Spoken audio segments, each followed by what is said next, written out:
first and foremost a blog, because it's a place where you go on the internet to say what's on your mind as often as you like. The only thing is it's a microblog because, of course, everything has to be very short.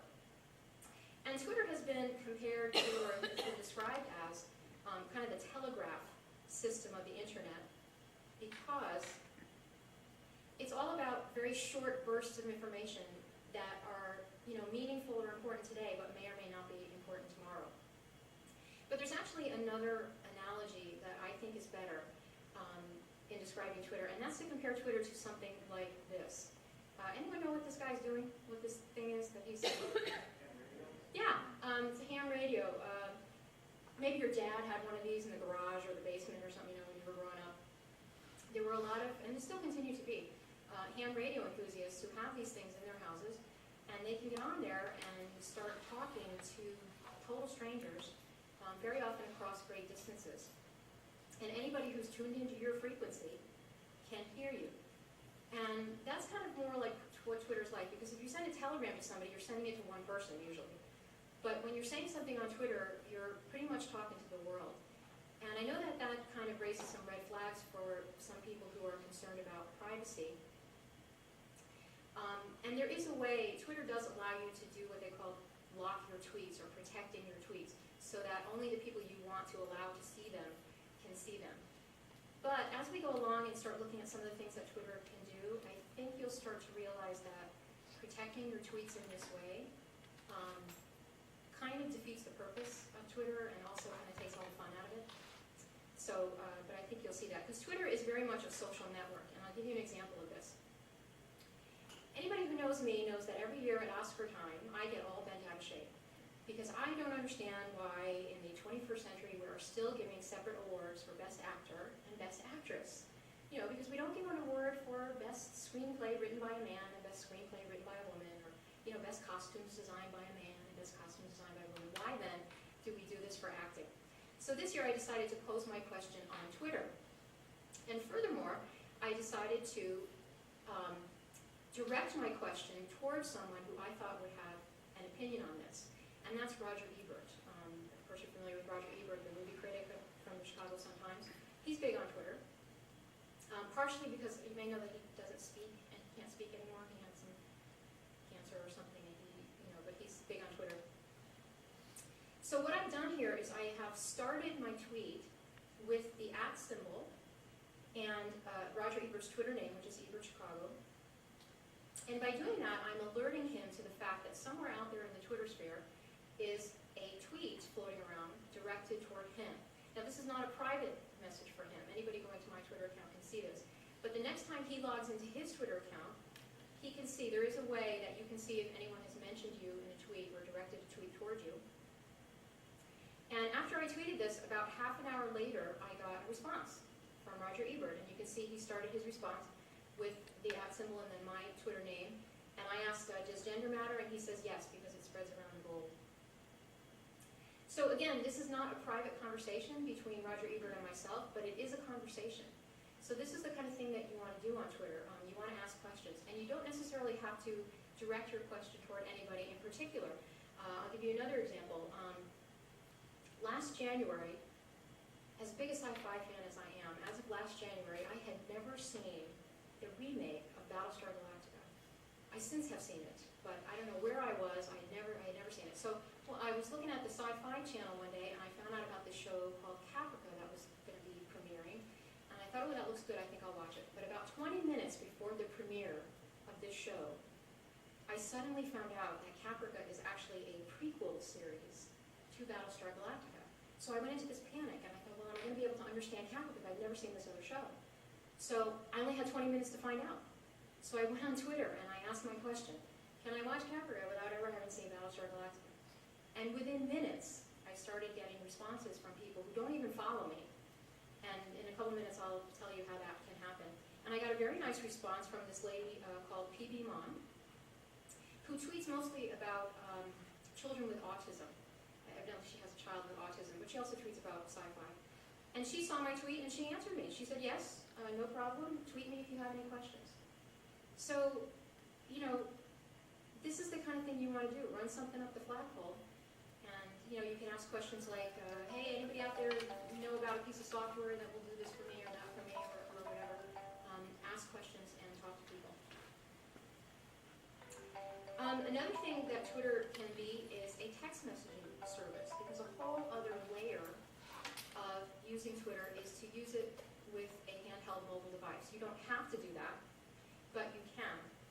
So for example, if you're interested in Oprah Winfrey, you can follow her. But if you're really, really, really interested in Oprah Winfrey and you just hang on her every word and you must know the second she tweets something, you can sign up to receive her tweets as text messages on your cell phone. And you can also tweet from your cell phone. So if you're sitting at the beach and you think of something brilliant that you want to tweet, you can whip out the cell phone and tweet right from there. And here's a very famous example of this. This is something someone tweeted a while back. There's a plane in Hudson. I'm on the ferry. This is obviously someone who was on the Staten Island ferry on the day that that plane crashed in Hudson. And so anybody who had been signed up to receive this person's tweets on their cell phone would have immediately received this. And this kind of eyewitness tweeting is what really put Twitter on the map to begin with. And there were a couple of events that made this happen. One of them was the terrorist attacks on that hotel in Mumbai in India that happened a while ago. While that event was unfolding, before the news cameras could even arrive on the scene, people were using their cell phones to tweet the events as they were happening. And of course they were also taking pictures with their cell phones and uploading them to photo sharing sites like Flickr. And between the flickering and the twittering, this is how the news of this event was getting out to the world. And before the CNN and any of those other people could even get there. I have a brother-in-law who lives in LA, and every time there's an earthquake, I mean, sometimes even while the earthquake is still in progress, he will take out that cell phone and he'll get on there and he'll say, "Can you feel that?" It's real time. It's very much real time. Another thing that Twitter is a research tool. It's a search engine. It's a research tool for finding out what people are talking about right now. So, for example, I could, say I want to say a new version of the iPad or something has come out, and I want to see what people are saying about it. There are many different search engines you can use. Twitter has its own search engine embedded in it, but there are other ones as well. And you can just do a search and start seeing all of the tweets that have the word iPad in it. I don't know if you can see this up here, but this says less than 20 seconds ago, this person tweeted that. So, it's, again, very much real time. And because it's real time, you can also use Twitter for instant messaging or live chat. Now, of course, there's many other ways that you can do instant messaging. There's Skype. Facebook has its own live chat embedded in there. But if you use Twitter for this, you're opening up your chat or your discussion to everybody, to all interested parties. And this is an example of this. This is a group of people who call themselves EdChat. They're a group of teachers who probably don't know each other. And they meet in Twitter on a regular basis. I don't know exactly when they meet, let's say it's Tuesday at 8 o'clock or something. And they get on there and they start discussing a topic. And in here, I think they're talking about mentoring student teachers or something. And if you notice, at the end of each one of these tweets, every time one of these people has tweeted something, they have included the word EdChat with a pound sign or a hash mark in front of it. This is called a hashtag, which is confusing to a lot of people in Twitter, but I think librarians are in a really good position to understand what hashtags are, because we understand subject headings. And that's exactly what a hashtag is in Twitter. It's a key word that groups together all of the tweets on a particular topic. So what you can then do is, if you happen to know when this EdChat group is meeting, you can go to a Twitter search engine, type in EdChat, the hashtag, and immediately start seeing all of the tweets that are part of this discussion. And then you can also join in if you want to. You just have to make sure that you also include that hashtag at the end of your tweet. Okay. Another thing that Twitter can do for you is it can take the place of your RSS reader if you happen to be using something like Google Reader or Blogminds or one of those tools to keep up with all the blogs that you're interested in reading. You may not have to do that anymore because most bloggers are on Twitter now. So for example, this is a blog called Open Culture that I like to read on a regular basis. And I used to subscribe to it through the Google Reader. But now all I have to do is follow these people on Twitter.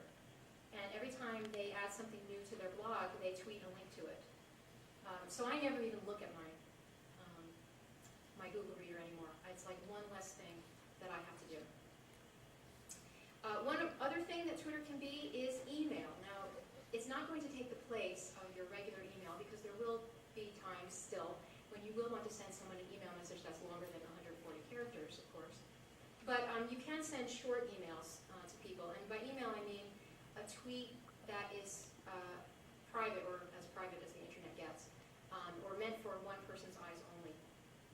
The only catch to this is that if you want to send a private message, or it's called a direct message on Twitter, you can only send someone a direct message if they are following you. So for example, if Roger Ebert wants to send me, or a younger, thinner version of me, an email or a direct message, he can do that because I follow him. But if I want to send a direct message to Roger Ebert, I cannot do that because he doesn't follow me. Why would he? Who am I, right? Okay, so Oprah Winfrey can send a direct message to any one of her 4 million followers, but there are only 19 people who can send Oprah Winfrey a direct message, and those are the 19 people that she follows. Get it? Okay. Okay, so now that we talked about some of the things that Twitter could do, I want to tell you about just a few of the many sort of really kind of wild and wacky things that some people are doing with Twitter. And what enables them to do this, again, is the fact that Twitter is such a simple idea that people have just been able to take this and run with it and do all kinds of interesting things. And I'm just going to mention a few. You may have heard of the people who figured out how to get your plants to tweet you when they need to be watered. Don't ask me how they did this. I don't know. They rigged up some contraption, and your plants can tweet you when they need to be watered. Along the same lines, there's a dairy farmer, I think not in the United States, I think maybe in Canada, who figured out how to get his cows to tweet him when they need to be milked. They can also tweet how much milk they give, and each cow has its own Twitter account. There are bakeries that will tweet you just before the muffins are going to come out of the oven, so you can run right down there and get the freshest muffins. There are cafes that will tweet you when they're not busy and they have tables available. There are people who are creating art on Twitter. This is an actual tweet. This is a 140-character tweet using those special characters on your keyboard that you never use. People are doing stuff like that. This guy, you might have read about him. He's called the Twitch Hiker. He is a guy from England who managed to travel from England to New Zealand with no money, and all of his transportation and accommodations were provided to him by people. He relied on the kindness of strangers that he connected with on Twitter. So he got on Twitter and he said, I need to get to New Zealand, I don't have any money. And people started tweeting him back. The first tweet he got was from some lady in Amsterdam who said, I can leave you a ticket for the ferry to get to Amsterdam. And then he'd go to another city and somebody would say, you can sleep on my brother-in-law's couch or whatever. And he made it to New Zealand, and now he's writing a book about it. Here's another contraption. It's a little bit hard to see what this is, but this is a machine that somebody rigged up that will automatically start popping popcorn anytime someone tweets the word popcorn. So if I were to get on Twitter right now and type the word popcorn, somewhere in the world, this thing is going to start popping popcorn. So you might be thinking, well, why? I mean, what's the point of this? Well, the point of this is that the same kind of technology that does this can also be used for things like this. There are the scientists who are trying to figure out how to allow people to tweet just by thinking about it. So you see here, there's this guy with this thing on his head, and he's looking at a computer screen with the letters of the alphabet. And they're hoping to use this with ALS patients and people who can't speak or use their hands to type. So that's kind of awesome. You may have heard about the Library of Congress. The Library of Congress has entered into an agreement with Twitter to preserve every single thing that has ever been tweeted and will ever be tweeted, which is kind of a big deal because if you think about it, like 100 years from now, it will really provide a snapshot